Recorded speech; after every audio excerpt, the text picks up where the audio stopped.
ਵਾਹਿਗੁਰੂ ਜੀ ਕਾ ਖਾਲਸਾ ਵਾਹਿਗੁਰੂ ਜੀ ਕੀ ਫਤਿਹ। ਮੈਂ ਤੁਹਾਡੀ ਹੋਸਟ ਨੀਲਮ ਕੌਰ ਤੇ ਮੈਂ ਟੀਵੀ 84 ਦੇ ਸਾਰੇ ਦਰਸ਼ਕਾਂ ਤੇ ਸਰੋਤਿਆਂ ਦਾ ਦਿਲੀ ਸਵਾਗਤ ਕਰਦੀ ਹਾਂ ਪ੍ਰੋਗਰਾਮ ਸੱਚੋ ਸੱਚ ਵਿੱਚ, ਜਿਹੜੇ ਇਸ ਪ੍ਰੋਗਰਾਮ ਨਾਲ ਦੇਸ਼ਾਂ ਵਿਦੇਸ਼ਾਂ ਤੋਂ ਜੁੜ ਚੁੱਕੇ ਨੇ।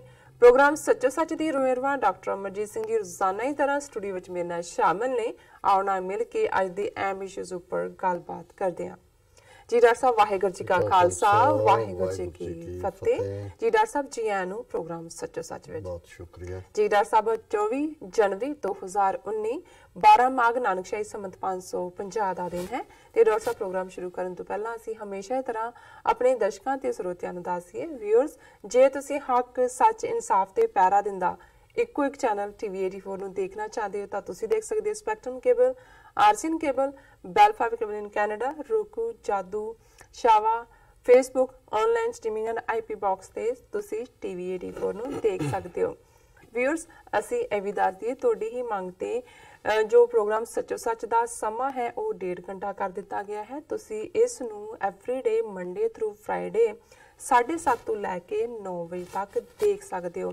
ਔਰ ਅਸੀਂ ਇਹ ਵੀ ਦੱਸ ਦਈਏ ਤੁਸੀਂ ਇਸ ਪ੍ਰੋਗਰਾਮ ਨੂੰ YouTube ਤੇ ਜਾ ਕੇ ਟੀਵੀ 84 ਦੇ ਚੈਨਲ ਤੇ ਲਾਈਵ ਵੀ ਦੇਖ ਸਕਦੇ ਹੋ। ਔਰ ਤੁਸੀਂ ਆਪਣੇ ਰਾਏ ਤੇ ਕਮੈਂਟ ਉੱਥੇ ਹੀ ਭੇਜ ਸਕਦੇ ਹੋ। ਜੋ ਸਾਡੀ ਈਮੇਲ ਆਈਡੀ ਹੈ ਉਸ ਤੇ ਵੀ ਤੁਸੀਂ ਭੇਜ ਸਕਦੇ ਹੋ। ਈਮੇਲ ਆਈਡੀ ਹੈ sos@tv84.tv ਤੇ। ਔਰ ਅਸੀਂ ਇਹ ਵੀ ਤੁਹਾਡੇ ਅੱਗੇ ਗੁਜ਼ਾਰਿਸ਼ ਕਰਾਂਗੇ ਕਿ ਤੁਸੀਂ YouTube ਤੇ ਜਾ ਕੇ ਟੀਵੀ 84 ਦੇ ਚੈਨਲ ਨੂੰ ਵੱਧ ਤੋਂ ਵੱਧ ਸਬਸਕ੍ਰਾਈਬ ਵੀ ਕਰੋ।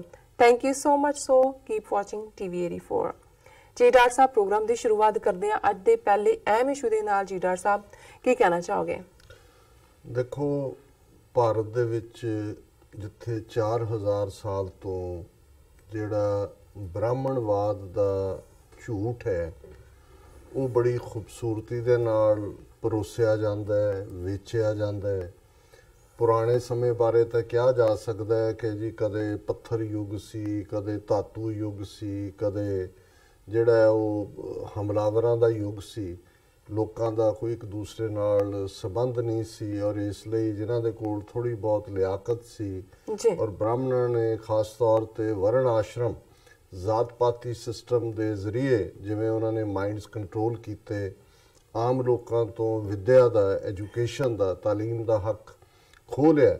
ਔਰ ਇਸ ਲਈ ਲੋਕ ਜਿਹੜੇ ਨੇ ਉਹਨਾਂ ਦੇ ਕੋਲ ਕੋਈ ਚੋਇਸਿਸ ਨਹੀਂ ਸੀ। ਜੋ ਬ੍ਰਾਹਮਣਵਾਦ ਨੇ ਆਪਣਾ ਜ਼ਾਤ ਪਾਤ ਦਾ ਜਾਲ ਜਿਹੜਾ ਸਿਰਫ ਮਜ਼ਹਬੀ ਦਾਇਰਾਕਾਰ 'ਚ ਹੀ ਨਹੀਂ ਸੀ, ਸੋਸ਼ਲ 'ਚ ਵੀ ਸੀ, ਸਮਾਜਿਕ ਤਹਿਜ਼ੀਬ ਦੇ ਵਿੱਚ ਵੀ ਸੀ, ਸਿਆਸਤ ਦੇ ਵਿੱਚ ਵੀ ਸੀ।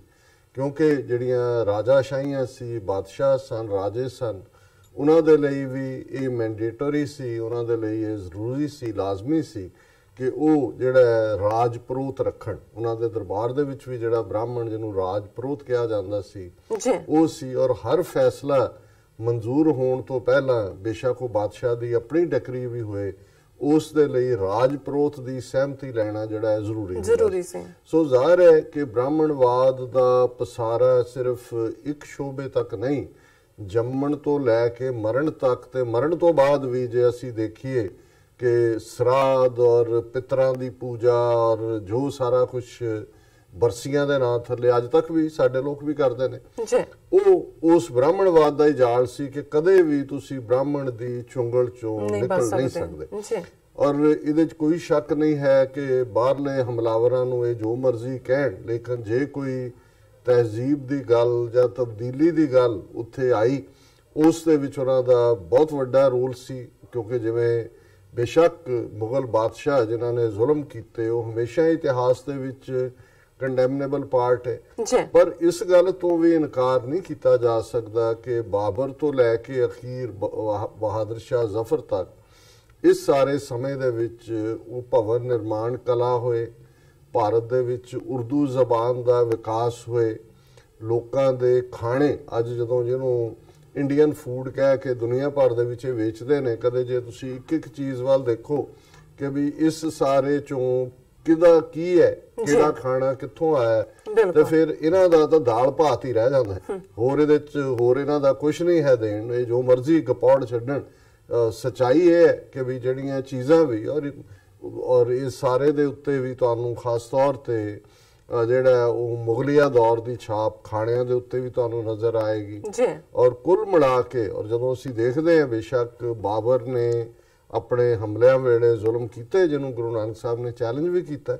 ਪਰ ਇਹਦੇ 'ਚ ਵੀ ਕੋਈ ਸ਼ੱਕ ਨਹੀਂ ਹੈ ਕਿ ਜਦੋਂ ਬ੍ਰਾਹਮਣ ਨੇ ਇਸ ਕਿਸਮ ਦਾ ਮਾਹੌਲ ਬਣਾਇਆ ਹੋਇਆ ਸੀ ਕਿ ਐਜੂਕੇਸ਼ਨ ਵੀ ਉਹਦੇ ਕੋਲ ਸੀ, ਜਿਹੜੀ ਲਿਖਤ ਹੈ ਉਹ ਤਾਂ ਵੱਡੇ ਵੱਡੇ ਹਕੀਮ, ਵੱਡੇ ਵੱਡੇ ਲੋਕ ਜ਼ਬਾਨੀ ਫਾਰਮੂਲੇ ਮਰਨ ਤੱਕ ਨਹੀਂ ਸੀ ਦੱਸਦੇ, ਲਿਖਣ ਤੱਕ ਕਿਸੇ ਤੱਕ ਕੀ ਪਹੁੰਚਣੀ ਹੈ। ਔਰ ਇਤਿਹਾਸ ਨਾਂ ਦੀ ਕੋਈ ਚੀਜ਼ ਨਹੀਂ ਸੀ ਰਚੀ ਜਾਂਦੀ। ਔਰ ਇਹੀ ਕਾਰਨ ਹੈ ਕਿ ਤੁਹਾਨੂੰ ਉਸ ਪੀਰੀਅਡ ਦਾ ਕੋਈ ਵੀ ਲਿਖਤੀ ਸਿਰਫ ਫਿਲਾਸਫੀ ਦੇ ਨਾਂ ਥੱਲੇ ਵਿਦਾਂਤ ਜਾਂ ਦੂਜੀਆਂ ਚੀਜ਼ਾਂ ਇਹਨਾਂ ਦੇ ਕੰਟਰੋਲ 'ਚ ਸੀ, ਜਾਂ ਗ੍ਰਾਮਰ ਦੇ ਨਾਂ ਥੱਲੇ ਸ਼ੁੱਧਤਾ ਦੀ ਗੱਲ। ਲੇਕਿਨ ਬਾਬਰ ਉਹ ਬਾਦਸ਼ਾਹ ਸੀ ਜਿਹੜਾ ਆਪਣੀ ਰੋਜ਼ਾਨਾ ਡਾਇਰੀ ਵੀ ਲਿਖਦਾ ਸੀ, ਉਹਨੇ ਆਪਣੀ ਸਵੈ ਜੀਵਨੀ ਵੀ ਲਿਖੀ, ਆਟੋਬਾਇਓਗ੍ਰਾਫੀ ਵੀ ਲਿਖੀ, ਔਰ ਇਹ ਰੁਝਾਨ ਬਾਕੀ ਬਾਦਸ਼ਾਹਾਂ 'ਚ ਵੀ ਰਿਹਾ। ਸੋ ਇਲਮ ਦੇ ਹਵਾਲੇ ਨਾਲ ਔਰ ਇਸ ਕਿਸਮ ਦੀ ਜਿਹੜੀ ਹੈ ਬਹੁਤ ਸਾਰੀਆਂ ਚੀਜ਼ਾਂ ਇਹ ਬਾਹਰਲੀ ਤਹਿਜ਼ੀਬਾਂ ਦੇ ਨਾਲ ਉੱਥੇ ਆਈਆਂ। ਔਰ ਫਿਰ ਜੇ ਅਸੀਂ ਅੰਗਰੇਜ਼ਾਂ ਦੇ ਆਉਣ ਦੀ ਗੱਲ ਕਰੀਏ, ਬੇਸ਼ੱਕ ਅੰਗਰੇਜ਼ੀ ਰਾਜ ਦੇ 200 ਸਾਲ ਭਾਰਤ ਦੇ ਵਿੱਚ ਰਹੇ ਨੇ, ਪੂਰੇ ਪੰਜਾਬ ਦੇ ਵਿੱਚ ਲਗਭਗ 98 ਸਾਲ 1849 ਤੋਂ 1947 ਤੱਕ। ਪਰ ਜਿਸ ਸਿਸਟਮ ਦੇ ਉੱਤੇ ਪਿਛਲੇ 70-72 ਸਾਲ 'ਚ ਭਾਰਤ ਨੇ ਆਪਣੇ ਅਖੌਤੀ ਲੋਕਤੰਤਰ ਦਾ ਸੌਦਾ ਵੇਚਿਆ, ਉਹ ਸਾਰਾ ਹੀ ਬ੍ਰਿਟਿਸ਼ਰਸ ਨੇ ਖੜਾ ਕੀਤਾ। ਔਰ ਰਾਦਰ ਜਿਸ ਦਿੱਲੀ ਦੇ ਵਿੱਚ ਬੈਠ ਕੇ ਇਹ ਝੋਟੇ ਦੀ ਤਰ੍ਹਾਂ ਜਿਹੜਾ ਹੈ ਉਹ ਬੜਾ ਉਡਾਉਂਦੇ ਨੇ, ਉਹ ਪਾਰਲੀਮੈਂਟ ਹਾਊਸ ਹੋਏ, ਸੁਪਰੀਮ ਕੋਰਟ ਹੋਏ, ਰਿੰਗ ਰੋਡ ਹੋਏ, ਇਹਨਾਂ ਦੀ ਕਿਹੜੀ ਇਮਾਰਤ ਦਿੱਲੀ ਦੇ ਵਿੱਚ ਹੈ ਜਿਹੜੀ ਉਹਨਾਂ ਦਾ ਸਾਇੰਸ ਭਵਨ ਹੋਏ, ਉਹ ਸਾਰੀਆਂ ਹੀ ਉਸ ਦੌਰ ਦੀਆਂ ਹੀ ਨੇ ਜਿਹੜੀਆਂ ਕਿ ਬ੍ਰਿਟਿਸ਼ਰ ਜਾਣ ਲੱਗੇ ਇਹਨਾਂ ਨੂੰ ਦੇ ਗਏ। ਇਸੇ ਤਰ੍ਹਾਂ ਹੀ ਭਾਰਤ ਭਰ ਦੇ ਵਿੱਚ ਅਦਾਲਤੀ ਸਿਸਟਮ, ਐਜੂਕੇਸ਼ਨ ਸਿਸਟਮ। ਸੋ ਕੁੱਲ ਮਿਲਾ ਕੇ ਇਸ ਸਾਰੇ ਦੇ ਬਾਵਜੂਦ ਕਿ ਇਹਨਾਂ ਨੂੰ 47 ਦੇ ਵਿੱਚ ਉਹ ਲਾਂਚਿੰਗ ਪੈਡ ਮਿਲਿਆ, ਕਿਉਂਕਿ ਜ਼ਾਹਰ ਹੈ ਕਿ 18ਵੀਂ ਸਦੀ ਦੇ ਵਿੱਚ 17ਵੀਂ 18ਵੀਂ ਸਦੀ 'ਚ ਇੰਡਸਟਰੀਅਲ ਰੈਵੋਲੂਸ਼ਨ ਯੂਰਪ ਦੇ ਵਿੱਚ ਆਇਆ, ਸਾਇੰਟੀਫਿਕ ਟੈਂਪਰਾਮੈਂਟ ਸਾਹਮਣੇ ਆਇਆ, ਨਤੀਜੇ ਦੇ ਤੌਰ ਦੇ ਉੱਤੇ ਜਿਹੜੀ ਹੈ ਸਾਇੰਸ ਨੇ ਵੈਸਟ ਦੇ ਵਿੱਚ ਤਰੱਕੀ ਕੀਤੀ, ਕਾਢਾਂ ਕੱਢੀਆਂ ਇੱਕ ਤੋਂ ਬਾਅਦ ਇੱਕ ਕਾਢ, ਜੋ ਵੀ ਅਸੀਂ ਦੇਖੀਏ ਬਹੁਤ ਕੁਝ ਇਹ ਵੈਸਟ ਦੇ ਕੋਲ ਹੈ। ਔਰ ਇਸ ਦੇ ਲਈ ਜਦੋਂ ਕਿ ਉੱਥੋਂ ਦੇ ਸਿਸਟਮ ਦੇ ਵਿੱਚ ਇਹ ਜਿਹੜੇ ਨੇ ਸਰਾਧ ਤੇ ਅਗਲਾ ਜਨਮ ਤੇ ਉਹ ਟਿਕਟਾਂ ਵੇਚ ਰਹੇ ਸੀ, ਜੇ ਅਸੀਂ ਮੈਗਨਾ ਕਾਰਟਾ ਦੇ ਹਵਾਲੇ ਨਾਲ ਦੇਖੀਏ, ਜੋ ਆਕਸਫੋਰਡ ਯੂਨੀਵਰਸਿਟੀ ਦੇਖੀਏ 500-600 ਸਾਲ ਪਹਿਲਾਂ। ਸੋ ਇਹ ਜਿਹੜੇ ਤਾਲੀਮੀ ਅਦਾਰੇ ਸੀ ਜਿਨ੍ਹਾਂ ਦੇ ਵਿੱਚੋਂ ਰੌਸ਼ਨ ਦਿਮਾਗ ਹੋਣਾ, ਰੌਸ਼ਨ ਦਿਮਾਗਾਂ ਦਾ ਨਿਕਲਣਾ, ਉਹਨਾਂ ਦੇ ਲਈ ਜਿਹੜਾ ਅੱਗੇ ਵਧਣਾ। ਔਰ ਬੇਸ਼ੱਕ ਅੱਜ ਪਿਛਲੀਆਂ 2-3 ਸਦੀਆਂ 'ਚ ਇਸਲਾਮ ਨੂੰ ਮੰਨਣ ਵਾਲੇ ਪਛੜੇ ਨੇ ਸਾਇੰਸ ਦੇ ਪਿੜ ਦੇ ਵਿੱਚ। ਇਸ ਲਈ ਅੱਜ ਜਦੋਂ ਕਲੈਸ਼ ਆਫ ਸਿਵਲਾਈਜੇਸ਼ਨ ਦੀ ਗੱਲ ਕੀਤੀ ਜਾਂਦੀ ਹੈ ਤੇ ਇਸਲਾਮਿਕ ਸਿਵਲਾਈਜੇਸ਼ਨ ਨੂੰ ਬੜਾ ਜਿਹੜਾ ਉਹ ਪਿਛਾਂ ਖਿੱਚੂ ਜਾਂ ਬੈਕਵਰਡ ਕਰਕੇ ਜਿਹੜਾ ਪ੍ਰੋਜੈਕਟ ਕੀਤਾ ਜਾਂਦਾ। ਬਟ ਫੈਕਟ ਇਹ ਹੈ ਕਿ ਜਦੋਂ ਇਸਲਾਮਿਕ ਰਿਆਸਤਾਂ ਦਾ ਦੌਰ ਅਰੂਜ਼ ਦੇ ਉੱਤੇ ਸੀ, ਉਹ ਭਾਵੇਂ ਮਿਡਲ ਈਸਟ ਦੇ ਵਿੱਚ ਹੋਏ ਜਾਂ ਈਵਨ ਜੇ ਅਸੀਂ ਟਰਕੀ ਤੱਕ ਦੇਖਦੇ ਹਾਂ ਆਟੋਮੈਨ ਅੰਪਾਇਰ ਦੇ ਪੀਰੀਅਡ ਜਾਂ ਦੂਜੇ, ਸੋ ਬਹੁਤ ਸਾਰਾ ਇਲਮ ਈਵਨ ਬਾਈਬਲ ਜਿਹੜੀ ਕਿ ਅੱਜ ਇਹਨਾਂ ਦੇ ਕੋਲ ਹੈ ਈਸਾਈਆਂ ਨੂੰ ਮੰਨਣ ਵਾਲਿਆਂ ਨੂੰ, ਈਸਾਈ ਧਰਮ ਨੂੰ, ਇਹ ਵੀ ਉੱਥੋਂ ਨਿਕਲ ਕੇ ਅਰੈਬਿਕ ਔਰ ਫਿਰ ਗ੍ਰੀਕ ਔਰ ਦੂਜੀਆਂ ਤੀਜੀਆਂ ਜ਼ਬਾਨਾਂ ਰਾਹੀਂ ਜਿਹੜੀ ਹੈ ਇਹਨਾਂ ਦੇ ਤੱਕ ਪਹੁੰਚਦੀ ਹੈ। ਇਸੇ ਤਰ੍ਹਾਂ ਅਸੀਂ ਦੇਖਦੇ ਹਾਂ ਕਿ ਬਹੁਤ ਸਾਰੀਆਂ ਚੀਜ਼ਾਂ ਉਸ ਪੀਰੀਅਡ ਦੇ ਵਿੱਚ ਔਰ ਇਲਮ ਦੇ ਹਵਾਲੇ ਨਾਲ, ਕਿਉਂਕਿ ਮੈਂ ਕੋਈ ਅਰਬੀ ਨਹੀਂ ਪੜ੍ਹਿਆ ਹੋਇਆ ਜਾਂ ਲੇਕਿਨ ਜੋ ਮੈਂ ਸੈਕੰਡਰੀ ਸੋਰਸ ਰਾਹੀਂ ਹੈ ਕਿ ਹਜ਼ਰਤ ਮੁਹੰਮਦ ਸਾਹਿਬ ਦਾ ਇਹ ਆਦੇਸ਼ ਸੀ, ਡਾਇਰੈਕਟਿਵ ਸੀ ਜਾਂ ਉਹਨਾਂ ਦਾ ਇਹ ਮਸ਼ਵਰਾ ਸੀ ਕਿ ਜੇ ਤਾਲੀਮ ਲੈਣ ਦੇ ਲਈ ਚੀਨ ਵੀ ਜਾਣਾ ਪਵੇ ਤੇ ਜ਼ਰੂਰ ਜਾਓ। ਸੋ ਜ਼ਾਹਿਰ ਹੈ, ਔਰ ਜਦੋਂ ਅਸੀਂ ਉਹਨਾਂ ਦੀਆਂ ਹਦੀਸਾਂ ਔਰ ਉਹ ਸਾਰੇ ਚੋਂ ਦੇਖਦੇ ਹਾਂ ਕਿ ਇਹ ਜਿਹੜੀ ਇੱਕ ਪੈਨ ਦੇ ਵਿੱਚ ਸਿਆਹੀ ਹੈ, ਇਹ ਉਵੇਂ ਹੀ ਇੱਕ ਸ਼ਹੀਦ ਦੇ ਖੂਨ ਵਾਂਗ ਪਵਿੱਤਰ ਹੈ। ਸੋ ਜ਼ਾਹਿਰ ਹੈ ਕਿ ਇਲਮ ਜਿਹੜਾ ਹੈ, ਔਰ ਅਸੀਂ ਜਦੋਂ ਸਿੱਖੀ ਦੇ ਹਵਾਲੇ ਨਾਲ ਦੇਖਦੇ ਹਾਂ, ਵਿਦਿਆ ਵਿਚਾਰੀ ਤਾਂ ਪਰਉਪਕਾਰੀ। ਸੋ ਜ਼ਾਹਿਰ ਹੈ ਕਿ ਵੀ ਤੁਸੀਂ ਜੇ ਭਲਾ ਵੀ ਕਰਨਾ ਹੈ ਕਿਸੇ ਦਾ ਤੇ ਐਜੂਕੇਸ਼ਨ ਔਰ ਤਾਲੀਮ ਇੱਕ ਜ਼ਰੀਆ ਹੈ ਜਿਹੜਾ ਤੁਹਾਡੀ ਬੁੱਧੀ ਨੂੰ ਰੌਸ਼ਨ ਕਰਦਾ ਹੈ, ਤੁਹਾਡੀ ਅਕਲ ਨੂੰ ਜਿਹੜਾ ਉਹ ਤਿੱਖਿਆਂ ਕਰਦਾ ਹੈ। ਔਰ ਜਦੋਂ ਸਿੱਖ ਨੂੰ 10ਵੇਂ ਪਾਤਸ਼ਾਹ ਨੇ ਇਹ ਹਦਾਇਤ ਕੀਤੀ ਕਿ ਕੀ ਹੋਏ ਜਿੱਥੇ ਰੂਹਾਨੀ ਤੌਰ ਦੇ ਉੱਤੇ ਇੱਕ ਰੱਬ ਨਾਲ ਜੁੜੇ ਹੋਣ ਦੀ ਗੱਲ ਹੈ, ਉੱਥੇ ਹੈ ਕਿ ਬੁੱਧ ਸੋ ਦੀਪਕ ਜਿਉਂ ਉਜਿਆਰੇ, ਕਿ ਸਿੱਖ ਦੀ ਬੁੱਧੀ, ਅਕਲ, ਇੰਟੈਲੈਕਟ ਸ਼ਾਈਨਿੰਗ ਲਾਈਕ ਦਾ ਕੈਂਡਲ ਲਾਈਟ, ਦੀਵੇ ਦੀ ਰੋਸ਼ਨੀ ਵਾਂਗ ਉਸ ਦਾ ਇੰਟੈਲੈਕਟ, ਉਸ ਦੀ ਅਕਲ ਹੋਣੀ ਚਾਹੀਦੀ। ਉੱਥੇ ਕੋਈ ਹਨੇਰੇ ਦੀ ਥਾਂ ਨਹੀਂ ਹੈ। ਬਿਲਕੁਲ। ਸੋ ਜ਼ਾਹਰ ਹੈ ਕਿ ਇਸ ਸਾਰੇ ਦੇ ਬਾਵਜੂਦ ਬ੍ਰਾਹਮਣਵਾਦ ਨੇ ਤਾਂ ਜਿਹੜਾ ਇਹ ਪਾਬੰਦੀ ਲਾ ਦਿੱਤੀ ਕਿ ਵੀ ਜਿਹੜਾ ਇਹੀ ਭਾਰਤ ਜਿਹੜਾ ਇਹ ਦੇਵ ਭੂਮੀ ਹੈ ਜੀ, ਔਰ ਜਿਹੜਾ ਸਮੁੰਦਰ ਟੱਪੇਗਾ, ਜਿਹੜਾ ਪਾਰ ਜਾਏਗਾ, ਉਹ ਦੇਵ ਭੂਮੀ ਤੋਂ ਪਰੇ ਚਲਾ ਗਿਆ ਮਲੇਛ ਹੈ, ਉਹ ਇਸ ਸਮਾਜ ਦਾ ਹਿੱਸਾ ਨਹੀਂ ਬਣ ਸਕਦਾ।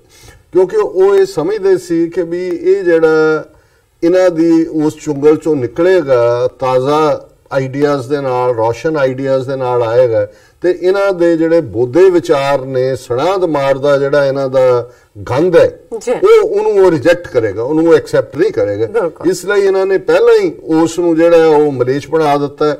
ਬਾਹਰੋਂ ਆਉਣ ਵਾਲੇ ਨੂੰ ਵੀ ਮਲੇਛ, ਜਿਹੜਾ ਬਾਹਰਲੀ ਧਰਤੀ ਤੇ ਜੰਮਿਆ, ਔਰ ਜਿਹੜਾ ਇੱਥੋਂ ਜਾ ਕੇ ਬਾਹਰ ਫਿਰ ਵਾਪਸ ਮੁੜਦਾ ਹੈ, ਉਹਦਾ ਸਮਾਜਿਕ ਤੌਰ ਦੇ ਉੱਤੇ ਉਸ ਨੂੰ ਆਸਟ੍ਰੇਸਾਈਜ਼ ਕਰਨਾ, ਸਮਾਜ ਤੋਂ ਉਹਨੂੰ ਜਿਹੜਾ ਪਾਸੇ ਕਰਨਾ। ਹੁਣ ਇਹਦੇ ਬਾਵਜੂਦ ਕਿ 1947 ਦੇ ਦੌਰ 'ਚ ਔਰ 200 ਸਾਲ ਦੇ ਬ੍ਰਿਟਿਸ਼ ਰਾਜ ਨੇ, ਜਿੱਥੇ ਉਹਨਾਂ ਨੇ ਐਜੂਕੇਸ਼ਨ ਇੰਸਟੀਟਿਊਸ਼ਨ, ਬੇਸ਼ੱਕ ਉਹਨਾਂ ਨੇ ਸਿਸਟਮ ਇਸ ਕਿਸਮ ਦਾ ਹੀ ਬਣਾਇਆ ਕਿ ਗੁੱਡ ਕਲਰਕਸ ਪੈਦਾ ਹੋਣ, ਓਰੀਜਨਲ ਥਿੰਕਿੰਗ ਉਹ ਵੀ ਨਹੀਂ ਸੀ ਚਾਹੁੰਦੇ, ਕਿਉਂਕਿ ਫਿਰ ਜਿਹੜੇ ਲੋਕ ਸਪਿਰਿਚੁਅਲੀ ਐਨਲਾਈਟਨਡ ਹੁੰਦੇ ਨੇ, ਇੰਟੈਲੈਕਚੁਅਲੀ ਸ਼ਾਰਪ ਹੁੰਦੇ ਨੇ, ਉਹ ਫਿਰ ਗੁਲਾਮੀ ਨਹੀਂ ਕਬੂਲਦੇ। ਇਹ ਗੱਲ ਹਰ ਜ਼ਮਾਨੇ ਦੇ ਵਿੱਚ ਰਹੀ। ਸੋ ਉਹਨਾਂ ਨੇ ਵੀ ਚੰਗਾ ਖੁਸ਼ਖਤ ਲਿਖਣ ਵਾਲੇ ਜਿਹੜੇ ਨੇ ਕਲਰਕ ਹੀ ਪੈਦਾ ਕੀਤੇ। ਲੇਕਿਨ ਇਹਦੇ 'ਚ ਕੋਈ ਸ਼ੱਕ ਨਹੀਂ ਹੈ ਕਿ ਉਹਨਾਂ ਦੇ ਵੇਲੇ ਉਹ ਦਰਵਾਜ਼ੇ ਖੁੱਲੇ ਇੰਗਲੈਂਡ ਦੇ ਵਿੱਚ ਜਦੋਂ ਐਜੂਕੇਸ਼ਨ ਦੇ ਲਈ ਸਟੂਡੈਂਟ ਆਉਂਦੇ ਸੀ, ਔਰ ਉਹਨਾਂ 'ਚੋਂ ਹੀ ਜੇ ਦੇਖਿਆ ਜਾਏ, ਬਹੁਤ ਵਾਰ ਜਦੋਂ 47 ਦੇ ਦੌਰ ਦੀ ਗੱਲ ਵੀ ਹੁੰਦੀ ਹੈ ਕਿ ਵੀ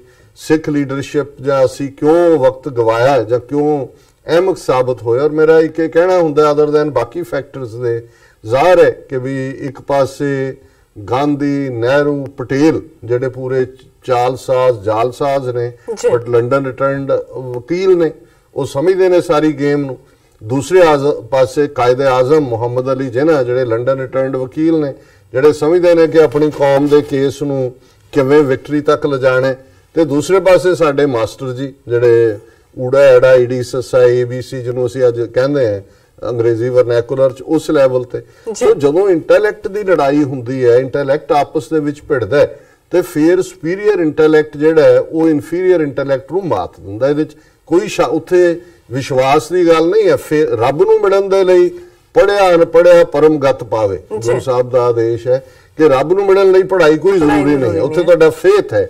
ਲੇਕਿਨ ਦੁਨੀਆ ਦੇ ਵਿੱਚ ਜਦੋਂ ਤੁਸੀਂ ਭਿੜਨਾ, ਚੰਗੇ ਸਰੀਰ ਵਾਲਾ ਤਾਕਤਵਰ ਮਾੜੇ ਨੂੰ ਢਾ ਲੈਂਦਾ, ਚੰਗੇ ਹਥਿਆਰ ਮਾੜਿਆਂ ਦੇ ਉੱਤੇ ਕਾਬੂ ਪਾਉਂਦੇ ਨੇ, ਔਰ ਚੰਗਾ ਇੰਟੈਲੈਕਟ ਜਿਹੜਾ ਉਹ ਮਾੜੇ ਨੂੰ ਸੁੱਟਦਾ ਵਗਾਰ।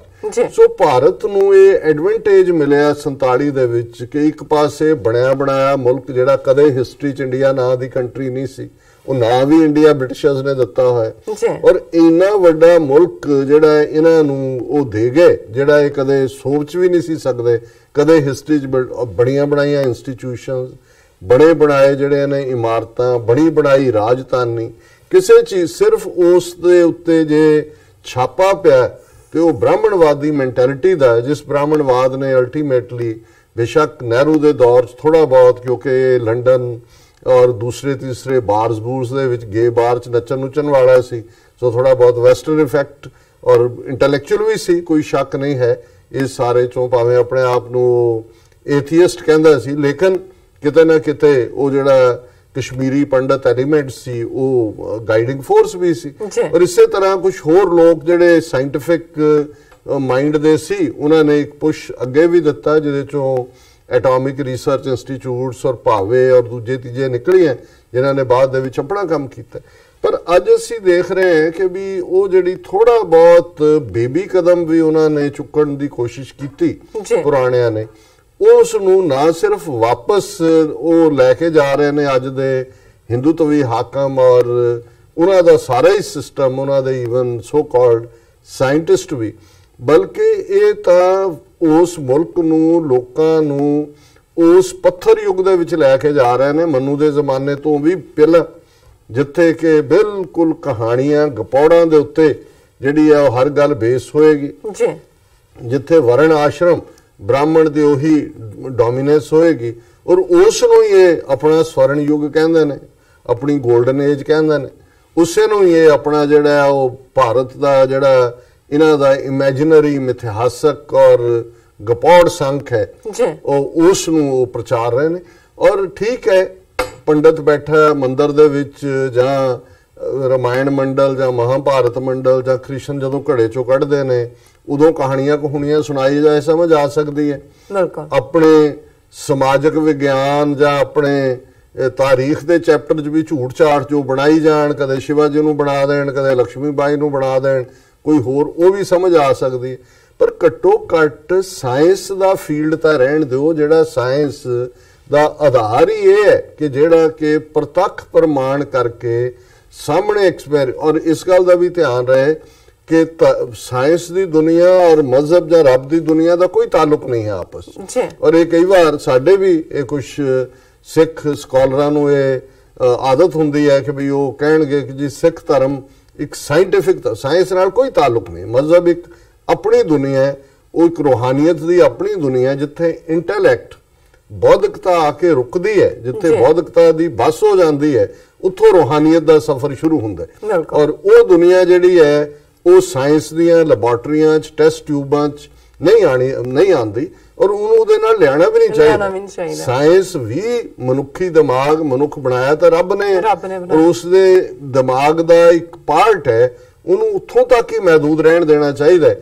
ਪਰ ਅੱਜ ਜਿਨ੍ਹਾਂ ਦੇ ਹੱਥ 'ਚ ਪੋਲੀਟੀਕਲ ਪਾਵਰ ਹੈ ਭਾਰਤ ਦੇ ਵਿੱਚ, ਬ੍ਰਾਹਮਣਵਾਦੀਆਂ ਦੇ ਹੱਥ 'ਚ, ਉਹ ਤਾਂ ਸਾਇੰਸ ਨੂੰ ਵੀ ਇੱਕ ਜਿਹੜਾ ਉਹ ਪੁਰਾਣ ਉਹਨਾਂ ਨੇ, ਕਿਉਂਕਿ ਇਹਨਾਂ ਦੇ ਪੁਰਾਣ ਸਾਰੇ ਹੀ ਗਪੌੜ ਨੇ। ਔਰ ਅੱਜ ਦਾ ਜਿਹੜਾ ਹਿੰਦੂ ਧਰਮ ਇਹ ਪ੍ਰਚਾਰ ਰਹੇ ਨੇ, ਇਹ ਕੋਈ ਵੇਦਾਂ ਤੇ ਆਧਾਰਿਤ ਧਰਮ ਵੀ ਨਹੀਂ ਹੈ। ਇਹ ਜਿਹੜੇ ਪੁਰਾਣ ਨੇ, ਵਿਸ਼ਨੂੰ ਪੁਰਾਣ ਔਰ ਮਹਾਭਾਰਤ ਵੀ ਇੱਕ ਪੁਰਾਣ ਹੈ, ਉਹਨਾਂ ਦੇ ਆਧਾਰਿਤ ਹੈ। ਔਰ ਅਸੀਂ ਜਿਸ ਪਾਰਟ ਵੱਲ ਹੁਣ ਜਾ ਰਹੇ, ਬੇਸ਼ੱਕ ਅਸੀਂ ਇਸ ਦੇ ਉੱਤੇ ਇੱਕ ਸੈਗਮੈਂਟ ਪਹਿਲਾਂ ਕੀਤਾ ਸੀ ਜਲੰਧਰ ਦੇ ਵਿੱਚ, ਜਿਹੜੀ ਇਹਨਾਂ ਦੀ ਇੱਕ ਇੰਡੀਅਨ ਕਾਂਗਰਸ ਦਾ ਸੈਸ਼ਨ ਸ਼ਾਇਦ 107ਵਾਂ ਜਾਂ ਦੂਸਰਾ ਹੋਇਆ, ਉਸ ਦੇ ਵਿੱਚ ਕਿਹੋ ਜਿਹੇ ਗਪੌੜ ਮਾਰੇ ਗਏ, ਕਿਵੇਂ ਆਂਧਰਾ ਪ੍ਰਦੇਸ਼ ਯੂਨੀਵਰਸਿਟੀ ਦੇ ਵਾਈਸ ਚਾਂਸਲਰ ਨੇ ਕਿਹੋ ਜਿਹਾ ਜਿਹੜਾ ਇਹ ਸਾਰਿਆਂ ਨੂੰ ਕਿਸ ਰੰਗ ਦੇ ਵਿੱਚ ਉਹ ਟੈਸਟ ਟਿਊਬ ਬੇਬੀ 100 ਗਮਲਿਆਂ ਦੇ ਵਿੱਚ ਕੌਰਵ ਜਮਾਏ ਸਟੈਮ ਸੈਲ ਰਿਸਰਚ ਦੇ ਥੱਲੇ, ਤੇ ਕਿਵੇਂ ਉਹਨਾਂ ਨੇ ਰਾਵਣ ਦੇ ਵੀ 20 ਹਵਾਈ ਅੱਡੇ ਸ਼੍ਰੀਲੰਕਾ ਦੇ ਵਿੱਚ ਲੱਭੇ ਔਰ ਕਈ ਤਰ੍ਹਾਂ ਦੇ ਜਹਾਜ਼ ਜਿਹਦੇ ਅੱਜ ਵੀ ਮਾਡਲ ਨਹੀਂ ਹੈਗੇ, ਉਦੋਂ ਰਾਵਣ ਦੇ ਕੋਲ ਸੀ। ਔਰ ਇਸ ਕਿਸਮ ਦੇ ਗਪੌੜ, ਪਰ ਇਸ ਦੇ ਬਾਵਜੂਦ ਅੱਜ ਮੈਂ ਇੱਕ ਆਰਟੀਕਲ ਜਿਹੜਾ ਕਿ ਦਾ ਐਕਸਪ੍ਰੈਸ ਟ੍ਰਿਬਿਊਨ ਦੇ ਵਿੱਚ ਛਪਿਆ ਉਹਨਾਂ ਦੇ 24 ਜਨਵਰੀ ਦੇ ਅੰਕ ਦੇ ਵਿੱਚ, ਭੈਣ ਜੀ ਅਦੀਲਾ ਨੌਰੀਨ ਜੀ, ਇਹ ਜੋੜੀ ਅਦੀਲਾ ਨੌਰੀਨ ਜੀ, ਇਹਨਾਂ ਦੇ ਹਸਬੈਂਡ, ਇਹ ਪਹਿਲੇ ਸ਼ੁਰੂ ਤੋਂ ਹੀ ਸਾਡੇ TV 84 ਨਾਲ ਜੁੜੇ ਹੋਏ ਨੇ, ਸਮੇਂ-ਸਮੇਂ ਸਾਨੂੰ ਇਹ ਲਿਖਦੇ ਵੀ ਨੇ। ਔਰ ਸਾਡੇ ਲਈ ਵੀ ਇਹ ਫਖਰ ਔਰ ਮਾਣ ਵਾਲੀ ਗੱਲ ਹੁੰਦੀ ਹੈ ਕਿ ਸਾਡੀ ਇੱਕ ਬਹੁਤ ਸੱਚੀ ਸਿਆਣੀ ਭੈਣ ਜਰਨਲਿਸਟ ਜਿਹੜੇ ਨੇ, ਉਹਨਾਂ ਦੀਆਂ ਲਿਖਤਾਂ ਇਸ ਲੈਵਲ ਤੇ ਛਪਦੀਆਂ ਔਰ ਇਸ ਨੂੰ ਜਿਹੜਾ ਅਸੀਂ ਵੈਲਕਮ ਵੀ ਕਹਿੰਦੇ ਹਾਂ। ਔਰ ਮੈਂ ਇਸ ਆਰਟੀਕਲ ਨੂੰ, ਕਿਉਂਕਿ ਜਿਸ ਥੀਮ ਦੇ ਉੱਤੇ ਅਸੀਂ ਗੱਲ ਕਰ ਰਹੇ ਹਾਂ ਉਸ ਦੇ ਵਿੱਚ ਫਿੱਟ ਵੀ ਹੁੰਦਾ ਔਰ ਹੋਰ ਵੇਰਵੇ ਨਾਲ ਜਿਹੜਾ ਅਦੀਲਾ ਜੀ ਨੇ ਇਸ ਨੂੰ ਲਿਖਿਆ। ਔਰ ਇਸ ਦੇ ਨਾਲ ਇੱਕ ਆਰਟੀਕਲ ਜਿਹੜਾ 2 ਦਿਨ ਪਹਿਲਾਂ ਮੇਰੀਆਂ ਨਜ਼ਰਾਂ 'ਚੋਂ ਗੁਜ਼ਰਿਆ ਕਿ ਕਿਵੇਂ ਦੁਨੀਆ ਦੇ ਵਿੱਚ ਜਿਹੜੇ ਰਿਸਰਚ ਪੇਪਰ ਛਪਦੇ ਨੇ, ਔਰ ਕਿਉਂਕਿ ਰਿਸਰਚ ਪੇਪਰ ਜ਼ਾਹਰ ਹੈ ਜਰਨਲਸ ਦੇ ਵਿੱਚ ਛਪਣਗੇ ਜਾਂ ਮੈਗਜ਼ੀਨ ਛਪਣਗੇ, ਕਿਵੇਂ ਭਾਰਤ ਦੀ ਇਸ ਦੇ ਵਿੱਚ ਝੰਡੀ ਹੈ ਕਿ 27% ਤੋਂ ਜ਼ਿਆਦਾ ਇਹ ਜਿਹੜੇ ਫੇਕ ਜਿਹੇ ਆਰਟੀਕਲ ਉਹ ਭਾਰਤੀਆਂ ਦੇ ਹੁੰਦੇ ਨੇ। ਔਰ ਜਦੋਂ ਦਾ ਯੂਨੀਵਰਸਿਟੀ ਗ੍ਰਾਂਟਸ ਕਮਿਸ਼ਨ ਨੇ ਇਹ ਹਦਾਇਤ ਕੀਤੀ ਹੈ, ਭਾਰਤ 'ਚ 900 ਤੋਂ ਜ਼ਿਆਦਾ ਯੂਨੀਵਰਸਿਟੀਆਂ ਨੇ ਔਰ 40,000 ਦੇ ਕਰੀਬ ਕਾਲਜ ਨੇ, ਉਹਨਾਂ ਨੇ ਕਿਹਾ ਜੀ ਤੁਸੀਂ ਜਿਹੜਾ ਉਹ ਰਿਸਰਚ ਪੇਪਰ ਲਿਖੋ। ਔਰ ਉਹਨਾਂ ਨੇ ਇਹ ਕੀਤਾ, ਉਹਨਾਂ ਨੇ ਦੇਖਿਆ ਕਿ ਵੀ ਇਹ ਤਾਂ ਕੀ ਆ, ਉਹਨਾਂ ਨੇ ਉਸ ਕਿਸਮ ਦੇ ਜਾਲੀ ਜਿਹੜੇ ਨੇ 70% ਜਿਹੜੇ ਮੈਗਜ਼ੀਨ ਛਪਣ ਵਾਲੇ ਨੇ, ਉਹ ਭਾਵੇਂ ਦੁਨੀਆ ਦੇ ਹੋਰ ਵੀ ਜਾਲੀ ਲੇਖਕ ਉੱਥੇ ਉਹ ਭਾਰਤ ਦੇ ਵਿੱਚ ਨੇ। ਸੋ ਉਹ ਆਰਟੀਕਲ ਵੀ ਮੈਂ ਇਸ ਦੇ ਨਾਲ ਜਿਹੜਾ ਉਹ ਡਿਸਕਸ ਕਰਾਂਗਾ। ਪਰ ਇਹ ਸਮਝਣ ਲਈ ਕਾਫੀ ਹੈ ਕਿ ਅੱਜ ਜਦੋਂ ਮੈਂ ਗੱਲ ਕੀਤੀ ਕਿ ਤੁਸੀਂ ਪੱਥਰ ਯੁੱਗ ਦੇ ਵਿੱਚ ਜਾਂ ਦੂਸਰਿਆਂ ਦੇ ਵਿੱਚ, ਜਦੋਂ ਕਿ ਉੱਥੇ ਸਾਇੰਸ ਦੀ ਭਿਣਕ ਨਹੀਂ ਸੀ, ਜਦੋਂ ਪਹਿਲੀ ਵਾਰ ਬਾਬਰ ਨੇ ਹਮਲਾ ਕੀਤਾ, ਬਾਬਰ ਜਿਹੜਾ 1526 ਦੇ ਵਿੱਚ, ਤਾਂ ਉੱਥੇ ਭਾਰਤ ਦੇ ਲੋਕਾਂ ਨੇ ਕਦੇ ਧਮਾਕਾ ਹੀ ਨਹੀਂ ਸੀ ਸੁਣਿਆ ਹੋਇਆ। ਧਮਾਕਾ ਤਾਂ ਹੀ ਹੁੰਦਾ ਹੈ ਨਾ ਜੇ ਕੋਈ ਚੀਜ਼ ਹੋਏ ਜਿਹੜੀ ਧਮਾਕਾ ਕਰਨ ਵਾਲੀ ਹੋਏ। ਔਰ ਜਦੋਂ ਬਾਬਰ ਨੇ ਆਪਣੀ ਤੁਬਕ ਜਿਹੜੀ ਤੋਪ ਹੈ ਉਹ ਚਲਾਈ, ਕਿਉਂਕਿ ਗਨ ਪਾਊਡਰ ਚੰਗੇਜ਼ ਖਾਨ ਨੇ ਚਾਈਨਾ 'ਚ ਲੱਭ ਲਿਆ ਸੀ, ਤੇ ਉਦੋਂ ਅੱਧੇ ਕੁ ਜਿਹੜੇ ਨੇ ਉਹ ਕੰਨ ਬੋਲੇ ਹੋ ਗਏ, ਅੱਧੇ ਨੇ ਕੰਨਾਂ ਤੇ ਹੱਥ ਦੇ ਦਿੱਤੇ, ਉਹਨਾਂ ਦੇ ਹਾਥੀ ਵੀ ਜਿਹੜੇ ਨੇ ਪੁੱਠੇ ਪੈਰੀਂ ਭੱਜ ਪਏ ਔਰ ਆਪਣੀ ਫੌਜ ਹੀ ਉਹਨਾਂ ਨੇ ਜਿਹੜੀ ਆ ਹਾਥੀਆਂ ਨੇ ਪੈਰਾਂ ਦੇ ਥੱਲੇ ਰੋਂਦੀ। ਸੋ ਜ਼ਾਹਰ ਹੈ ਕਿ ਵੀ ਇਹ ਸਾਰੇ ਜਿਹੜੇ ਨੇ, ਜੇ ਉੱਥੇ ਪਹਿਲਾਂ ਕਦੇ ਇਹਨਾਂ ਦੇ ਇਤਿਹਾਸ ਕੋਈ ਧਮਾਕੇ ਨਾਂ ਦੀ ਚੀਜ਼ ਇਹਨਾਂ ਦੇ ਅਖੌਤੀ ਸਾਇੰਸਦਾਨਾਂ ਨੇ ਲੱਭੀ ਹੁੰਦੀ ਤੇ ਫਿਰ ਇਹ ਉਹਦੇ ਬਾਬਰ ਦੀਆਂ ਤੁਬਕਾਂ ਤੋਂ ਜਿਹੜਾ ਉਹ ਈਵਨ ਹਾਲਾਂ ਉਦੋਂ ਦਿੱਲੀ ਦੇ ਉੱਤੇ ਰਾਜ ਤਾਂ ਲੋਧੀ ਪਠਾਣਾ ਦਾ ਸੀ, ਫੌਜ ਰਾਜਪੂਤਾਂ ਦੀ ਵੀ ਹੁੰਦੀ ਸੀ, ਨਾਲ ਪਠਾਣਾ ਦੀ ਆਪਣੀ ਫੌਜ ਸੀ, ਪਰ ਉਸ ਖਿੱਤੇ ਨੇ ਸੁਣਿਆ ਹੀ ਨਹੀਂ ਸੀ ਹੋਇਆ, ਦੇਖਿਆ ਨਹੀਂ। ਸੋ ਇਹਨਾਂ ਦੇ ਬਹੁਤ ਸਾਰੇ ਦਾਅਵੇ ਬਿਲਕੁਲ ਕੂੜੇ ਨੇ। ਔਰ ਇਹ ਜਿਹੜਾ ਆਰਟੀਕਲ ਐਕਸਪ੍ਰੈਸ ਟ੍ਰਿਬਿਊਨ ਦੇ ਵਿੱਚ ਭੈਣ ਜੀ ਅਦੀਲਾ ਨੌਰੇਨ ਜੀ ਨੇ ਲਿਖਿਆ, ਮੈਂ ਸਾਰਾ ਤਾਂ ਸ਼ਾਇਦ ਨਾ ਸ਼ੇਅਰ ਕਰ ਸਕਾਂ, ਪਰ ਇਹਦੇ ਮੁੱਖ ਪਾਰਟ ਜਿਹਦੇ ਚ ਉਹਨਾਂ ਨੇ, ਕਿਉਂਕਿ ਇਸ ਜਲੰਧਰ ਕਾਂਗਰਸ ਦੇ ਵਿੱਚ ਜਦੋਂ ਇਹ ਇੱਕ ਹੋਰ ਨੇ ਕਿਹਾ ਕਿ ਜੀ ਇਹ ਜਿਹੜਾ Albert Einstein the theory of relativity ਵੀ ਗਲਤ ਹੈ ਔਰ ਆਈਜ਼ੈਕ ਨਿਊਟਨ ਦਾ ਜਿਹੜਾ ਗ੍ਰੈਵਿਟੇਸ਼ਨਲ ਲਾਅ ਹੈ, ਲਾਅ ਆਫ ਗ੍ਰੈਵਿਟੇਸ਼ਨ, ਇਹ ਵੀ ਗਲਤ ਹੈ। ਔਰ ਉਹਨਾਂ ਨੇ ਇਹ ਵੀ ਕਿਹਾ ਕਿ ਜੀ ਆਉਣ ਵਾਲੇ ਪੀਰੀਅਡ ਦੇ ਵਿੱਚ ਜਿਹੜਾ ਇਹ ਸਾਰੇ ਦੇ ਉੱਤੇ ਜਿਹੜੀਆਂ ਵੇਵਸ ਦਾ ਨਾਂ ਹੀ ਮੋਦੀ ਵੇਵਸ ਹੋਏਗਾ, ਇਲੈਕਟ੍ਰੋਮੈਗਨੈਟਿਕ ਵੇਵਸ ਦਾ, ਇਹ ਕੋਈ ਹੋਰ ਵੇਵਸ ਦਾ ਨਾਂ ਨਹੀਂ ਹੋਏਗਾ। ਔਰ ਕਿਸੇ ਨੇ ਹਰਸ਼ਵਰਧਨ ਜਿਹੜਾ ਹੈਲਥ ਮਿਨਿਸਟਰ ਹੈ ਉਹਨੂੰ ਕ੍ਰੈਡਿਟ ਦਿੱਤਾ ਹੈ ਕਿ ਜੀ ਉਹਦੇ ਨਾਂ ਦੇ ਉੱਤੇ ਇਹ ਫਲਾਣਾ ਜਿਹੜਾ ਹੈ ਉਹ ਕਨਸੈਪਟ ਹੋਏਗਾ। ਸੋ ਮੈਂ ਉਸ ਨੂੰ ਜਿਹੜਾ ਉਹ ਥੋੜਾ ਜਿਹਾ ਦੇ ਦਿੱਤਾ ਹੈ ਵਿਊ ਕਿ ਕੀ ਹੈ। ਔਰ ਇਸ ਲਿਖਤ ਦਾ ਜਿਹੜਾ ਸਿਰਲੇਖ ਹੈ, ਹੈਡਲਾਈਨ ਹੈ, ਇਸ ਨੂੰ ਮੋਦੀ ਵੇਵਸ ਕੋਟ ਅਨਕੋਟ, ਕਿਉਂਕਿ ਉਹਨਾਂ ਨੇ ਕਿਹਾ ਜੀ ਹੁਣ ਅਸੀਂ ਸਾਇੰਸ ਮੋਦੀ, ਔਰ ਜਲੰਧਰ ਦੀ ਇਸ ਕਾਨਫਰੰਸ ਮੋਦੀ ਖੁਦ ਮੌਜੂਦ ਸੀ। ਤੁਸੀਂ ਇਹ ਦੇਖੋ ਕਿ ਝੂਠਿਆਂ ਦੇ ਪ੍ਰੋਤ ਵੀ ਝੂਠੇ ਤੇ ਜਜਮਾਨ ਵੀ ਝੂਠੇ, Modi waves and saffron science. ਔਰ ਉਹਨਾਂ ਨੇ ਲਿਖਿਆ ਦਾ 106th Indian Science Congress held at Jalandhar has turned India into a laughing stock. This RSS dominated scientific congress has earned the ire of sane scientists as well as international press ਕਿ ਵੀ ਉਹਨਾਂ ਨੇ ਮਜ਼ਾਕ ਦਾ vice ਬਣੇ ਹੋਏ ਨੇ ਔਰ ਇਹ ਜਿਹੜੀ ਸਾਇੰਟਿਫਿਕ ਕਾਂਗਰਸ ਹੈ ਇਹਨੂੰ RSS ਹੀ ਡੋਮੀਨੇਟ ਕਰਦੀ ਹੈ। ਫਿਰ ਉਹਨੇ ਟਾਈਮਜ਼ ਆਫ ਇੰਡੀਆ ਦਾ ਹਵਾਲਾ ਦਿੱਤਾ 7 ਜਨਵਰੀ ਦਾ ਕਿ 2 ਲੈਕਚਰ ਉੱਤੇ ਇੰਡੀਅਨ ਸਾਇੰਸ ਕਾਂਗਰਸ ਦੇ ਵਿੱਚ ਜਿਹੜੇ ਖਾਸ ਤੌਰ ਤੇ ਸੀ, ਇੱਕ ਆਂਧਰਾ ਯੂਨੀਵਰਸਿਟੀ ਦੇ ਵਾਈਸ ਚਾਂਸਲਰ ਜੀ ਨਾਗੇਸ਼ਵਰਾ ਰਾਓ ਦਾ ਸੀ ਜਿਹੜਾ ਕਿ ਪ੍ਰੋਫੈਸਰ ਹੈ ਇਨਆਰਗੈਨਿਕ ਕੈਮਿਸਟਰੀ ਦਾ, ਇਹ ਸਵਾਹ ਪੜਾਉਂਦਾ ਹੋਏਗਾ ਇਨਆਰਗੈਨਿਕ chemistry, claimed that Kauravas from Indian mythological epic Mahabharata were born using stem cell technology। ਅਸੀਂ ਆਲਰੇਡੀ ਡਿਸਕਸ ਕੀਤਾ ਹੈ, ਉਹ ਗਮਲਿਆਂ ਦੇ ਵਿੱਚ ਉਹਨਾਂ ਨੇ ਲਾਏ ਕੌਰਵ, ਉਹ ਚੋਂ ਫਿਰ ਉੱਗੇ ਉਹ। These claims have highlighted a fundamental problem for the Congress in the past few years. What had once been a gathering of country's most reputed scientific minds has become a platform for numerous such statements based on mythology।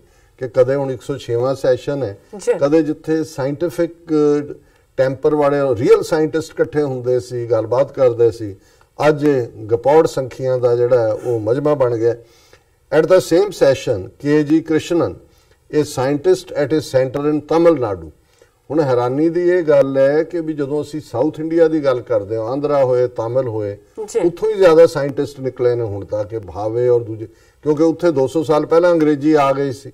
ਔਰ ਹੁਣ ਬਾਹਰ ਵੀ IT sector ਦੇ ਵਿੱਚ ਵੀ ਬਹੁਤੇ ਲੋਕ ਜਿਹੜੇ ਨੇ, ਤੁਹਾਨੂੰ ਕੋਈ UP ਬਿਹਾਰ ਦੇ ਬਾਹਮਣ ਨਹੀਂ ਮਿਲਦੇ, ਉਹ ਇਹਨਾਂ ਦੇ ਹੀ ਨੇ, ਆਂਧਰਾ ਦੇ, ਤਮਿਲਨਾਡੂ ਦੇ, ਕਰਨਾਟਕਾ ਦੇ, ਤੇਲੰਗਾਨਾ ਦੇ। ਤੇ ਇਹ ਦੋਨੋਂ ਹੀ ਜਿਹੜੇ ਉਜੱਡ ਸਾਇੰਟਿਸਟ ਲੱਭ ਕੇ ਇਹਨਾਂ ਨੇ VC ਔਰ ਉੱਥੋਂ ਹੀ ਲਿਆਂਦੇ ਨੇ ਲੱਭ ਕੇ ਦੱਸਣ ਲਈ ਕਿ ਵੀ ਆਹ ਦੇਖੋ ਜੀ, ਇਹ ਵੀ ਕਹਿ ਰਹੇ ਨੇ ਕਿ ਵੀ ਵਾਕਿਆ ਹੀ ਇਹ ਸਾਡਾ ਬਹੁਤ। ਔਰ ਇਹ ਜਿਹੜਾ KJ ਕ੍ਰਿਸ਼ਨਨ ਹੈ, ਇਹ ਕਹਿੰਦਾ claimed that the theories of Isaac Newton and Albert Einstein were wrong and would be disproved. He said gravitational waves would soon be renamed as Narendra Modi waves। ਉਹਨੇ ਕਿਹਾ ਇਹ ਗ੍ਰੈਵਿਟੇਸ਼ਨਲ ਵੇਵ ਜਿਹੜੀਆਂ ਨੇ ਅਸੀਂ ਕਿਉਂਕਿ ਉਹਨਾਂ ਨੂੰ ਗਲਤ ਸਾਬਤ ਕਰ ਦਿੱਤਾ ਔਰ ਹੁਣ ਇਹ ਨਰਿੰਦਰ ਮੋਦੀ ਵੇਵਸ ਜਿਹੜੀਆਂ ਨੇ ਹੋਣਗੀਆਂ। while the gravitational lensing effect in physics would be named as Harshvardhan effect। ਲੋ ਜੀ, ਹੈਲਥ ਮਿਨਿਸਟਰ ਵੀ ਖੁਸ਼ ਤੇ ਚਾय ਵਾਲਾ ਵੀ ਖੁਸ਼। He went on to claim that electricity and magnetism were the same phenomena।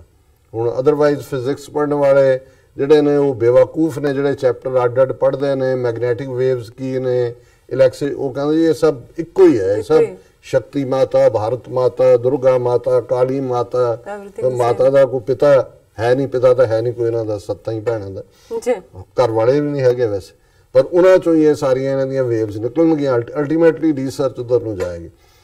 The post-truth period, post-truth, quote unquote, has given way to absurdity, and its patronage at the highest political level has compounded Indian polity. No wonder Modi was present on the auspicious occasion to head the science circus in this prestigious congress held at Jalandhar. ये बिल्कुल ठीक है, इन्होंने science circus ही सी, circus होंदा कोई बांदर नच रहा, कोई रिच है, कोई सप विचों कढ़ लैंदा टोकरी चों थल्लों, वो सारे ही इकट्ठे ने। सो ये इन्हां दी सर्कस सी।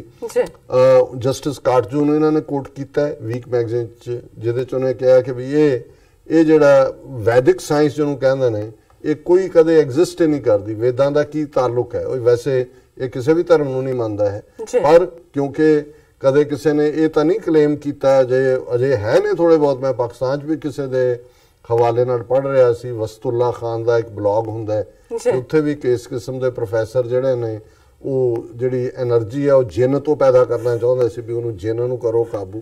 सो थोड़े बहुत इस किस्म के जिहड़े अपने दिमाग वाले जिहड़े ने वो आउट ऑफ दिमाग हो सकते हैं, पर इस लैवल दे कांग्रेस सैशन जिथे साइंसदान इकट्ठे ने, 106वां तुहाडा सैशन है, और प्राइम मिनिस्टर और जिहड़े ने उत्थे तुसीं ये क्लेम कर रहे हो जी कि भी ये साडे कोल स्टेम सैल रिसर्च सी, और ये न्यूटन भी गलत और आइंस्टाइन भी गलत, और ये मोदी वेव्स निकल आईयां ने।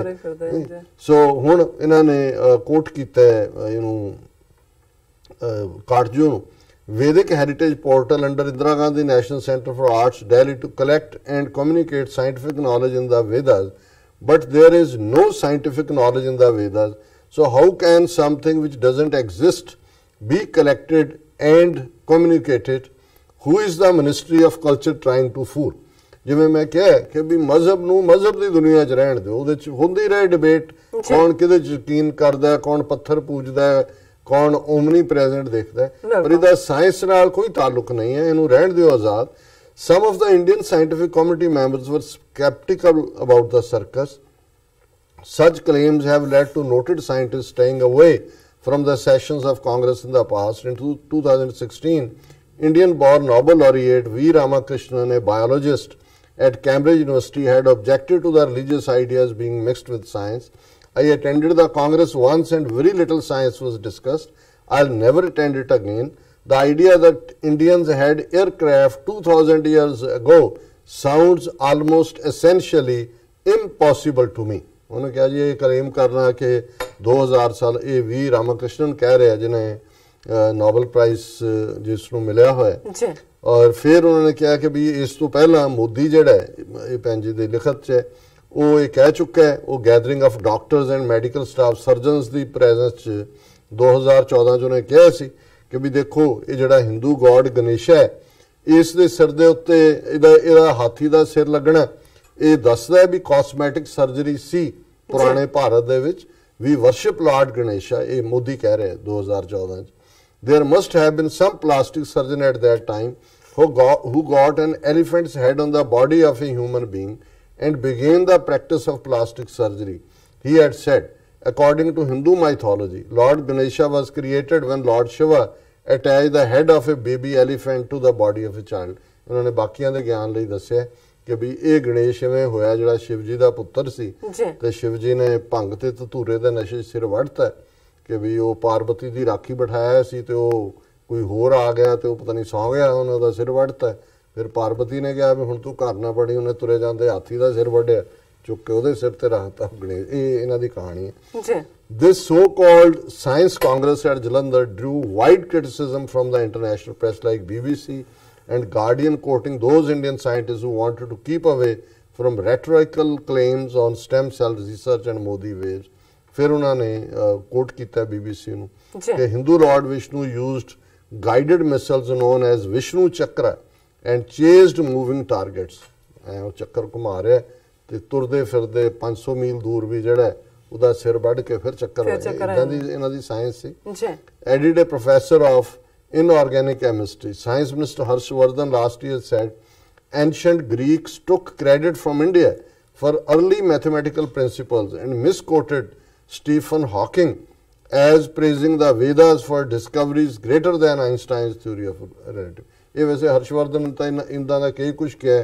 ਉਹ ਇਹ ਕਹਿੰਦਾ ਜੀ ਦੇਖੋ ਇਹ ਜਿਹੜੀ ਡਾਰਵਿਨ ਦੀ ਥਿਊਰੀ ਹੈ ਐਵੋਲੂਸ਼ਨ ਬੰਦਿਆਂ ਤੋਂ ਬਾਂਦਰ ਬਣੇ, ਇਹ ਬਿਲਕੁਲ ਗਲਤ ਹੈ, ਸਾਡੇ ਸਾਹਮਣੇ ਤਾਂ ਬਣੇ ਨਹੀਂ ਕਿ ਵੀ ਇਹ ਬਿਲਕੁਲ ਇਹ ਠੀਕ ਨਹੀਂ ਹੈ। ਸੋ ਇਹ ਬਿਲਕੁਲ ਇਹ ਵੈਸੇ ਡਾਕਟਰ ਹੈ, ਹੁਣ ਉਹਨੂੰ ਤੁਸੀਂ ਕਹਿ ਤਾਂ ਸਕਦੇ ਨੇ ਨਾ ਇਸ ਕਿਸਮ ਦੇ ਇਹਨਾਂ ਦਾ। ਫਿਰ ਉਹਨਾਂ ਨੇ as quoted by News Click the All India People Science Network in their press statement has demanded that the President, the scientific advisors to PMO, the 3 Indian science academics and the Indian Science Congress Association step in to end this repeated misuse of Indian Science Congress since 2014 to spread pseudoscience and irrationality.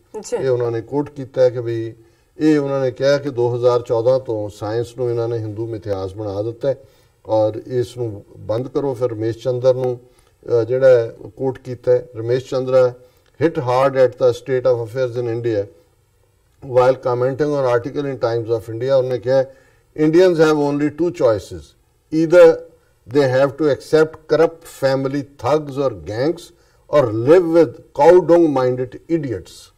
ਉਹਨੇ ਕਿਹਾ ਵੀ ਜਾਂ ਠੱਗਾਂ ਚੋਰਾਂ ਬਦਮਾਸ਼ਾਂ ਦੇ ਨਾਲ ਰਹੋ ਤਾਂ ਜਿਹੜੇ ਜਿਨ੍ਹਾਂ ਦੇ ਦਿਮਾਗ ਗੋਏ ਵਰਗੇ ਨੇ ਇਡੀਅਟਸ ਮੂਰਖ ਅਹਿਮਕ ਉਹਨਾਂ ਦੇ ਨਾਲ ਰਹਿਣਾ ਕਬੂਲ ਕਰੋ। ਔਰ ਜਦੋਂ ਹੀ ਇਹ ਹੁਣ ਥੋੜੇ ਬਹੁਤ ਖੁੱਲੇ ਮਾਈਂਡ ਵਾਲਿਆਂ ਨੇ ਆਪਣੇ ਵਿਚਾਰ ਦਿੱਤੇ ਨੇ ਤੇ ਜਿਹੜੇ ਬੀਜੇਪੀ ਵਾਲੇ ਨੇ ਉਹਦੇ ਮੋਦੀ ਭਗਤ ਔਰ ਉਹਨਾਂ ਨੇ ਉਹਨਾਂ ਦੇ ਪਿੱਛੇ ਪੈ ਜਾਂਦੇ ਨੇ। ਉਹਨਾਂ ਨੇ ਕਿਹਾ ਜੀ ਇਹ ਅਸੀਂ ਜਿਹੜਾ ਸਾਡੀ ਬਿਲਕੁਲ ਸਾਇੰਟੀਫਿਕ ਗੱਲ ਹੈ ਔਰ ਇਹ ਉਹਨਾਂ ਨੇ ਇਸ ਹੱਦ ਤੱਕ ਜਾ ਕੇ ਇਹਨਾਂ ਦੇ ਗਊ ਵਿਜੀਲੈਂਟੇ ਔਰ ਗਊ ਰਕਸ਼ਕ ਔਰ ਦੂਸਰੇ ਨੇ ਕਿ ਉਹਨਾਂ ਨੇ ਇਹਨੂੰ ਸਾਰੇ ਨੂੰ ਜਿਹੜੀ ਜਿਹਨੂੰ ਸੈਫਰਨ ਸਾਇੰਸ ਹੁਣ ਕਿਹਾ ਜਾਣ ਲੱਗਿਆ ਉਹ ਜਿਹੜੇ ਇਹਨੂੰ ਨਹੀਂ ਮੰਨਦੇ ਉਹਨਾਂ ਨੂੰ ਇਹ ਕਹਿੰਦੇ ਨੇ ਕਿ ਵੀ ਅਨਪੈਟਰੀਓਟਿਕ ਐਂਡ ਪਨਿਸ਼ੇਬਲ ਕਿ ਇਹ ਸਜ਼ਾ ਦੇ ਹੱਕਦਾਰ ਨੇ। ਔਰ ਫਿਰ ਉਹਨਾਂ ਨੇ ਇਹ ਕਿਹਾ ਕਿ why it is saffronisation of Indian history and science unstoppable most probably it's the fear factor which has even forced self-censorship by liberals, intellectuals, celebrities and scientists to express their sentiments in hushed tones. ਇਹ ਸਾਰੀ category ਵਾਲੇ ਵੀ ਜਿਹੜੇ otherwise ਇਸ ਯਕੀਨ ਨਹੀਂ ਕਰਦੇ ਉਹ ਵੀ ਖੌਫਜ਼ਦਾ ਨੇ ਔਰ ਇਹ ਹਸ਼ਟ ਬਿਲਕੁਲ ਖੁਸਰ ਪੁਸਰ ਤਾਂ ਕਰਨਗੇ ਲੇਕਿਨ ਪਬਲਿਕਲੀ ਹੁਣ ਸਟੈਂਡ ਲੈਣ ਦਾ ਔਰ ਖਾਸ ਤੌਰ ਤੇ ਜਦੋਂ ਚੌਬੁਰਜੀ ਗੌਰੀ ਲੰਕੇਸ਼ ਵਰਗੀਆਂ ਬਹਾਦਰ ਆਵਾਜ਼ਾਂ ਔਰ ਜਿਹੜੇ ਹੁਣ ਅਦਰਵਾਈਜ਼ ਬੋਲਣ ਵਾਲੇ ਨੇ ਉਹਨਾਂ ਨੂੰ ਕਿਸੇ ਨੂੰ ਐਨਐਸਏ ਥੱਲੇ ਅੰਦਰ ਦਿੱਤਾ ਹੈ, ਕਿਸੇ ਨੂੰ ਟੈਰਰਿਜ਼ਮ ਬਣਾ ਦਿੱਤਾ ਹੈ ਔਰ ਇਸ ਸਾਰੇ ਦੇ ਥੱਲੇ ਜਿਹੜਾ ਉਹਨਾਂ ਨੇ ਜਿਹੜਾ ਔਰ ਨਸੀਰੁਦੀਨ ਸ਼ਾਹ ਨੇ ਪਿੱਛੇ ਕਿਹਾ ਸੀ ਕਿ there is complete immunity for those who take law into their own hands. In many areas we are witnessing that the death of cow is more significant than that of a police officer. ਇਹ police ਆ ਜਿਵੇਂ ਸਬੋਧ ਕਾਂਤ ਮਾਰਿਆ ਔਰ ਉਹਨਾਂ ਨੇ ਜਿਹੜਾ ਉਸ ਨਾਲੋਂ ਵੀ ਜ਼ਿਆਦਾ ਉਹਨੇ ਕਿਹਾ ਜੀ ਗਾਂ ਦੀ ਹੱਤਿਆ ਸੀ ਔਰ ਆਦਿੱਤਿਆਨਾਥ ਯੋਗੀ ਦੀ ਸਟੇਟਮੈਂਟ ਹੈ ਹਾਂ ਉਹਨੂੰ ਕਿਹਾ ਜੀ ਗਾਂ ਬੰਦੇ ਨਾਲੋਂ ਵੀ ਹਾਂ ਕਹਿੰਦਾ ਗਾਂ ਜਿਹੜੀ ਆ ਉਹ ਬੰਦੇ ਨਾਲੋਂ ਵੀ ਜ਼ਿਆਦਾ ਅਹਿਮ ਹੈ ਔਰ ਇਹ ਸਾਡੀ ਮਾਂ ਹੈ। ਔਰ ਫਿਰ ਉਹਨਾਂ ਨੇ ਜਸਟਿਸ ਕਾਟਜੂ ਨੂੰ ਕੋਟ ਕੀਤਾ ਕਿ ਵੀ ਉਹਦੇ 'ਚ ਉਹਨੇ ਕਿਹਾ ਜਿਵੇਂ ਜਸਟਿਸ ਕਾਟਜੂ ਦਾ ਸਟਾਈਲ ਹੈ the truth is that from this year India is going to enter into an era of what can be called the Great Turbulence, which in my estimate will last for 15 to 20 years, and in which crores of Indians will perish or suffer terribly. उन्हें काटचू ने कहा कि अगले 15-20 साल वो वक्त आ रहा है कि करोड़ों भारतीय जड़े ने वो मारे जाएंगे और ये सारे दा होएगा। ये 15-20 साल नहीं है वैसे जी जस्टिस काटचू क्योंकि सारे ਸੈਕੂਲਰਿਸਟ ਜਿਹੜੇ ਨੇ ਅਲਟੀਮੇਟਲੀ ਇੰਡੀਆ ਨੂੰ ਬਹੁਤ ਮਹਾਨ ਸਮਝਦੇ ਨੇ ਕਿਤੇ ਨਾ ਕਿਤੇ ਭਾਵੇਂ ਹਿੰਦੂਤਵਾ ਵਾਲਾ ਮਹਾਨ ਨਹੀਂ ਸਮਝਦੇ। ਵੈਸੇ ਜਸਟਿਸ ਕਾਟਜੂ ਨੂੰ ਇਹ ਕਹਿਣਾ ਚਾਹੀਦਾ ਸੀ ਕਿ ਇਹਨਾਂ 15-20 ਸਾਲਾਂ ਦੇ ਵਿੱਚ ਜਿਹੜਾ ਭਾਰਤ ਨਾਂ ਦਾ ਕੋਈ ਵੀ ਦੇਸ਼ ਦੁਨੀਆ ਦੇ ਨਕਸ਼ੇ ਤੇ ਨਹੀਂ ਹੋਏਗਾ ਔਰ ਇਹਨਾਂ ਥਗਸ ਔਰ ਇਹ ਇਡੀਅਟਸ ਔਰ ਇਹ ਪੰਚ ਗਵਿਆ ਗਾਂ ਦੇ 5 ਪ੍ਰੋਡਕਟਸ ਨੂੰ ਵੇਚਣ ਵਾਲੇ ਗਾਂ ਦੇ ਮੂਤਰ ਨੂੰ ਜਿਹੜਾ ਕੈਂਸਰ ਤੋਂ ਲੈ ਕੇ ਹਰ ਬਿਮਾਰੀ ਦਾ ਇਲਾਜ ਦੱਸਣ ਵਾਲੇ ਇਹ ਸਾਰਾ ਜਿਹੜੀ ਹੈ ਇਹ ਝੂਠ ਇਹਨਾਂ ਦਾ ਜਿਹੜਾ ਇਸ ਦਾ ਅੰਤ ਹੋਏਗਾ ਔਰ ਭਾਰਤ ਦੇ ਲੋਕ ਜਿਹੜੇ ਨੇ ਆਪਣੇ ਆਪਣੇ ਖਿੱਤਿਆਂ ਦੇ ਵਿੱਚ ਆਜ਼ਾਦ ਦੇਸ਼ਾਂ ਦੇ ਤੌਰ ਤੇ ਉੱਭਰ ਕੇ ਇਸ ਬ੍ਰਾਹਮਣਵਾਦੀ ਜਿਹੜਾ ਨਿਜ਼ਾਮ ਹੈ ਇਸ ਦਾ ਅੰਤ ਕਰਨਗੇ। ਫਿਰ ਉਹਨਾਂ ਨੇ ਕਿਹਾ ਕਿ ਵੀ ਉਹਨਾਂ ਨੇ ਮੁਗਲ ਐਮਪਾਇਰ ਦੀ ਗੱਲ ਕੀਤੀ ਹੈ ਕਿ ਵੀ ਜਿਹੜੇ ਕੁਝ ਹਿਸਟੋਰੀਅਨਸ ਨੇ ਉਹਨਾਂ ਦਾ ਇਹ ਕਹਿਣਾ ਹੈ ਕਿ ਵੀ ਜੇ ਇਹ ਨਾ ਹੁੰਦਾ ਮੁਗਲ ਐਮਪਾਇਰ ਤਾਂ ਗਲੋਬਲ ਪੋਲਿਟਿਕਸ ਦੇ ਵਿੱਚ ਔਰ ਇਕਨੋਮਿਕਲ ਜਾਇੰਟ 17ਵੀਂ 18ਵੀਂ ਸਦੀ, ਸ਼ਾਇਦ ਮੈਂ ਅੱਗੇ ਵੀ ਕਿਤੇ ਮੈਂਸ਼ਨ ਕੀਤਾ ਸੀ ਕਿ 22% ਟ੍ਰੇਡ ਜਿੰਨੀ ਦੁਨੀਆ ਦੇ ਵਿੱਚ ਸੀ ਉਹ ਮੁਗਲ ਇੰਡੀਆ ਸੀ। ਹਾਲਾਂ ਸਾਰਾ ਸਾਊਥ ਇੰਡੀਆ ਮੁਗਲਾਂ ਦੇ ਕੰਟਰੋਲ 'ਚ ਨਹੀਂ ਸੀਗਾ। ਗੋਲਕੁੰਡਾ ਔਰ ਇਹ ਹੈਦਰਾਬਾਦ ਰਿਆਸਤ ਦਾ ਕਾਫੀ ਵੱਡੀ ਰਿਆਸਤ ਬਾਅਦ ਦੇ ਵਿੱਚ ਹੈਦਰ ਅਲੀ ਨੇ ਉਹਦੇ ਤੇ ਰੂਲ ਕੀਤਾ, ਪਰ ਇਹਦੇ ਬਾਵਜੂਦ ਇਸ ਲੈਵਲ ਦਾ ਉਹਨਾਂ ਦਾ ਰਾਜ ਸੀ। ਫਿਰ ਉਹਨਾਂ ਨੇ ਐਂਡ ਕੀਤਾ ਆਪਣੇ ਆਰਟੀਕਲ ਦਾ, to conclude the piece here is a quote from K. Vijay Raghavan, the Indian government's principal scientific advisor.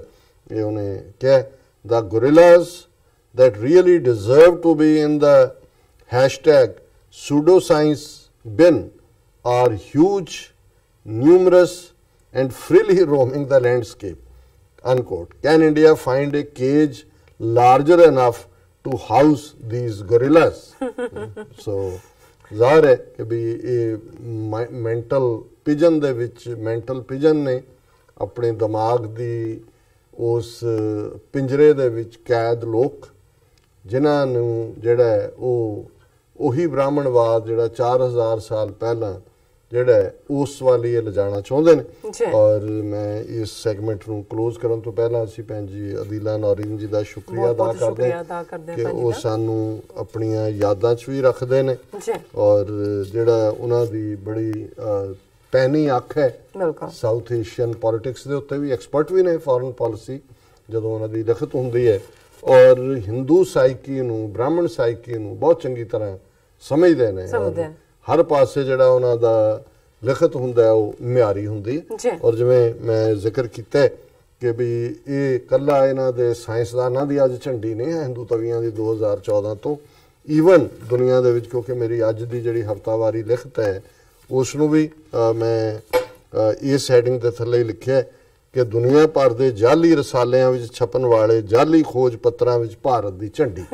ਔਰ ਮੈਂ ਸਾਰਾ ਆਰਟੀਕਲ ਕਿਉਂਕਿ ਲੰਬਾ ਹੈ, ਮੈਂ ਜਿਹੜਾ ਇਹਦਾ ਥੋੜਾ ਜਿਹਾ ਹਿੱਸਾ ਮੈਂ ਆਪਣੇ ਲਿਖਤ ਦੇ ਵਿੱਚ ਅੱਜ ਡਿਸਕਸ ਕੀਤਾ ਉਸ ਨੂੰ ਹੀ ਮੈਂ ਸ਼ੇਅਰ ਕਰਾਂਗਾ।